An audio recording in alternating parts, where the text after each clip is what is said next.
right. Hey, Jim, how are you? I'm doing great, Simon. How are you? I'm never better, Jim.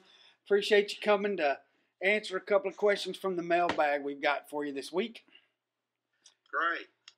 First question is from Big K5570.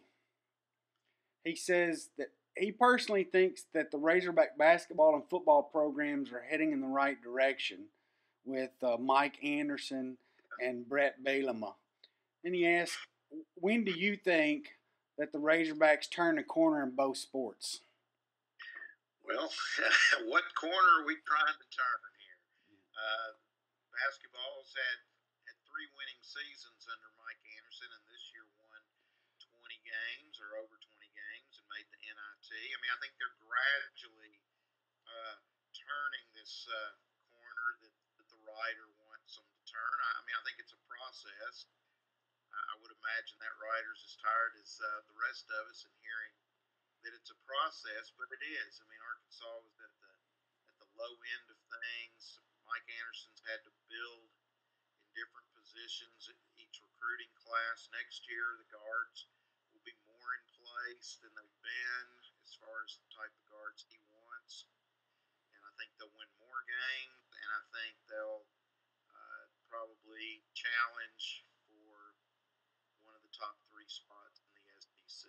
Although I think the top three teams in the SEC again will be pretty strong. Expect Kentucky to be back again, even if they lose a few guys to the NBA. I'm sure Florida will be good, not as good as they were maybe without the leadership of Scotty Wilbekin. Tennessee, it's up in the air what they'll be able to do with Jarnell Stokes going pro. I think Georgia's on the rise with their program. I like the way they're coached and built, and Arkansas's just got to fight their way up there in there and win more games on the road and keep securing home court. Do you football? Real quick on basketball? Do you think that that the guard play is going to be significantly improved this next season based on what you're seeing coming in?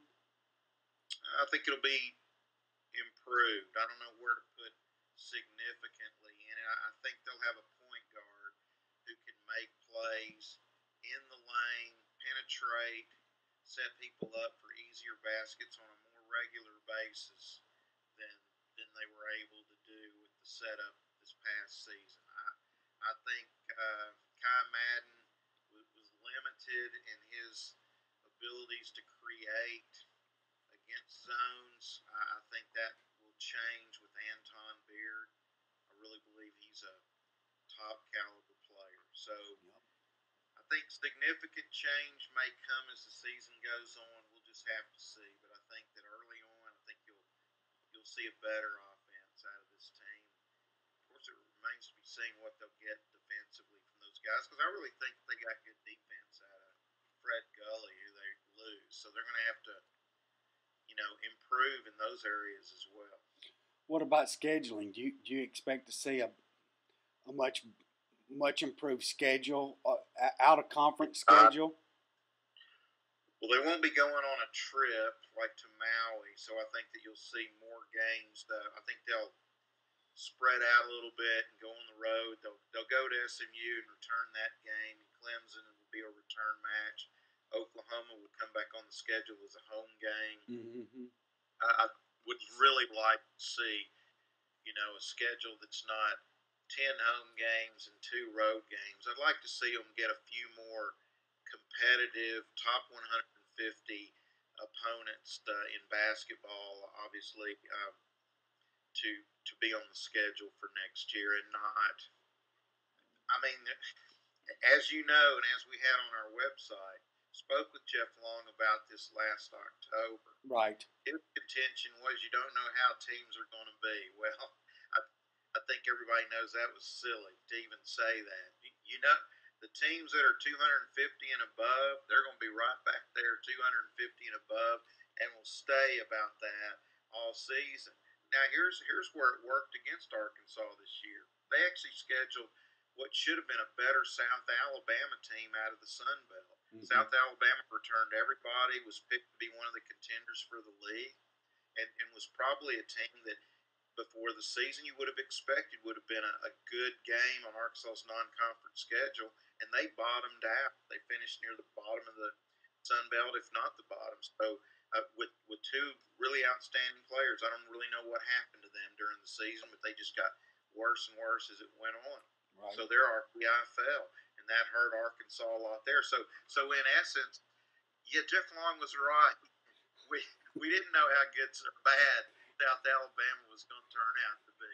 But that was supposed to be one of the good games. Right. As it turned out, Lafayette made the NCAA tournament, and that was one of the Louisiana Lafayette made the tournament and won the Sun Belt tournament. So that was a game that was a quality home game. But let's face it, Arkansas's not playing the kind of schedule you see up and down among the top contenders for the national championship or for the tournament, let's put it anyway. And that hurt Arkansas. Strength of schedule was a factor. Right. Well, I mean, and it played to the advantage of Tennessee, I think, in its non-conference schedule. They had a good non-conference schedule. They played Virginia at home, but they went to Wichita State. Right. Lost a close game there, beat Virginia by 35. Played Xavier twice, once not at home. In any of those two games, they went to Xavier, which Xavier got a lot of credit for beating Tennessee at home, but on a neutral court, Tennessee beat them by 17. Right.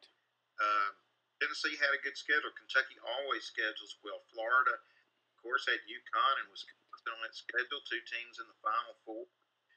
Missouri had a great non-conference, or they had the type of non-conference schedule Arkansas should focus at having. Yeah, you got to have your cream puffs to get everybody in the games in preseason a few times, 3-4 times you can play a High Point or a Southeast Missouri or a Southern Illinois Edwardsville. That's not Southern Illinois Carbondale, which is always a pretty good program now. Yep. They're playing a low team when they're playing SIU Edwardsville, when they're playing Nicholls State and teams like that. They got to hold those teams to a minimum. I know they want to have home games, have decent crowds, get the concession money. But if those games are only going to draw 7,000 or 8,000 people too, that's not going to do any favors for them as well. Yeah. All right. What about football? And football's a different animal right now. We haven't seen any indication of turning the corner. I don't think it's going to turn a corner this coming year. I think they have a great shot if things go well and they avoid key injuries to have a shot at winning 6 games, to make a bowl game. Good luck may favor them in a way that they win 7 games. But that's probably as good as they're going to get just yet. I mean, the defense is a major rebuilding effort. But wait now, wouldn't coming off a 3-win season, 6 wins would be turning a corner for most fans. I think when you double the wins from the previous year, that's pretty good. Yeah. One thing I'm having a hard time getting a hold of right here is stories I'm reading nationally about Bret Bielema's first year and how it went over as such a dud, as if it was Bielema at fault for this, and that fan reaction has been bad, as if this was Bielema's fault. It's as if no one listened at all to us at this point last year, or in the preseason.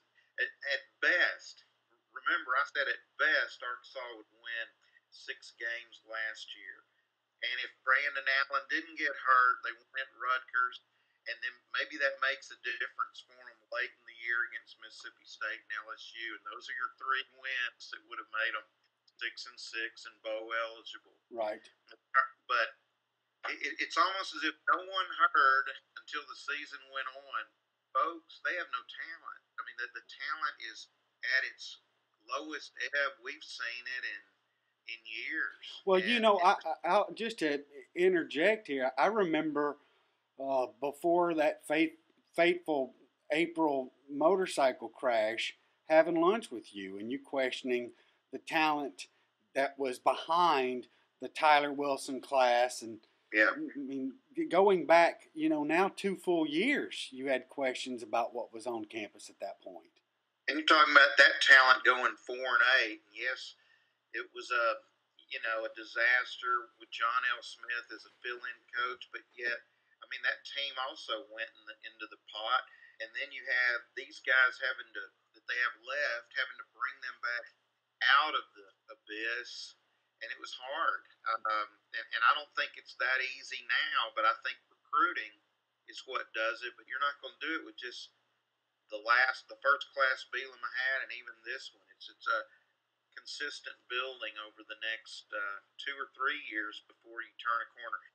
I think you start seeing positive gains and a light at the end of the tunnel sometime in year 3, assuming that everybody will this, frantic, show me the nearest cliff so I can jump off it. We saw this coming, and yet it's almost as if, and we told you it was coming, yeah. and yet everybody still just is like, wow, did we make a mistake? Can Bielema do the job? It didn't matter who was going to be the coach next year. Yeah. They were going to lose. And I just don't get why all of a sudden people believe, oh, they've made a mistake with Bielema, or we should have hired Gus Malzahn, or they should have had a different offense. It doesn't even matter what offense they're going to run. Or what if the defense can't stop anybody? Right. You weren't going to outscore anybody last year. Yeah. Yes, I would have loved to have seen the guy who recruited the majority of that talent outside of the freshmen, Bobby Petrino, have to coach that team out there with some of the receivers they had to go with. I mean, that's not the same team Petrino had 2 or 3 years ago when he first came. Right.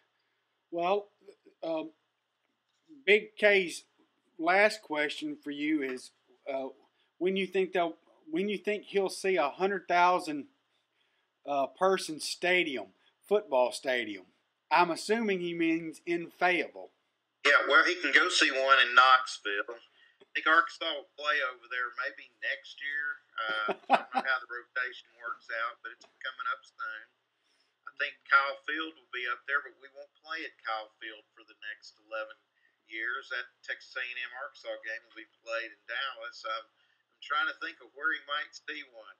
Fayetteville, I think he'll be lucky to see an 80,000 seat stadium, and I really believe at some point it's got to level off for everybody. I mean, TV's making it too easy for most players. Maybe the old traditional SEC programs are different from everybody in the country, and everybody wants to be part of that scene and be in those stadiums like Georgia, which is very close. Right. It's not at 100,000 now. LSU will be at 100,000. Alabama's already at 100,000. He can go to that game in 2 years over there. But at Arkansas, they're at 72,000, and I think Jeff Long would really like to maximize his